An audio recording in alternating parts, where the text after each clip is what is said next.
जीवन के कुछ बिंब रखना चाहती हूँ। जिंदगी को जिया मैंने इतना चौकस होकर, जिंदगी को जिया मैंने इतना चौकस होकर, जैसे कि नींद में भी रहती है सजग कोई चढ़ती उम्र की लड़की कि कहीं उसके पैरों से चादर न उखड़ जाए।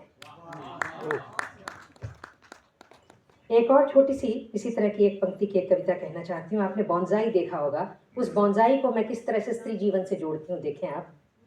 कद्दावर वृक्ष की जड़ गमले में लगाना, सच सच बतलाना कैसी चतुराई है। कद्दावर वृक्ष की जड़ गमले में लगाना, सच सच बतलाना कैसी चतुराई है। और जो ये थोड़ी सी जमीन में पीपल बरगद जैसी छतनार सी पनप आई है, ये तो एक औरत है, तुम कहते हो बॉन्जाई है। बहुत बहुत शुक्रिया। एक अंतिम कविता, 5 मिनट से भी कम लेते हुए। कविता मेरे लिए क्या है। कई बार लोग कहते हैं कि कविता से होता ही क्या है, सिर्फ लफबाजी है, लेकिन ये लफबाजी नहीं है। मेरे लिए क्या है, मैंने बहुत पहले की एक कविता, लेकिन मुझे बहुत पसंद आती है, मैं उसे आपके बीच में रखना चाहती हूँ। शीर्षक है चुनौती। ये जो देख रहे हो मेरी हथेली पर, इसे महज मिट्टी न समझना।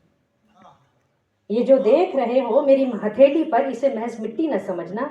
न जाने किस विश्वास से इसे मुट्ठियों में कसकर अटूट आत्मबल पाया है मैंने। ये जो देख रहे हो मेरी हथेली पर, इसे महज मिट्टी न समझना।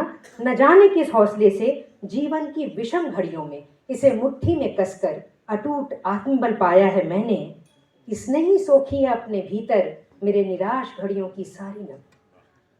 इसने ही सोखी है अपने भीतर मेरे निराश घड़ियों की सारी नमी। निर्णय और आक्रोश के कसाव में इसे भींचा है मैंने अपनी मुट्ठियों में इतनी जोर से कि इस पर अंकित हो गई हैं मेरी हथेली की रेखाएं, इसे महज मिट्टी न समझना। ये मेरा संघर्ष, संकल्प और विद्रोह है। ये साक्षी है उस घड़ी की जिसने मुझे ब्रह्म बना दिया। ये साक्षी है उस घड़ी की जिसने मुझे ब्रह्म बना दिया। ब्रह्म जो रचयिता है जिसने मुझे रचा, ब्रह्म जो रचयिता है जिसने मुझे रचा, और ये आस्था जिसे मैंने रचा, और ये आस्था जिसे मैंने रचा। ठहरो सुनो रचनाकार, ये मेरे तुम्हारे बीच की पहचान है। ठहरो सुनो रचनाकार, ये मेरे तुम्हारे बीच की पहचान है कि जो नश्वर है मिट्टी हो जाएगी तुम्हारी रचना है। जो नश्वर है मिट्टी हो जाएगी तुम्हारी रचना है। और जिस मिट्टी से जन्मे संघर्ष, अटूट अमर आस्था मेरी रचना। और जिस मिट्टी से जन्मे संघर्ष, अटूट अमर आस्था मेरी रचना है। ये एक चुनौती है सृष्टिकर्ता हमारे सर्जना के बीच की, इसे महज मिट्टी न समझना, इसे महज मिट्टी न समझना। बहुत बहुत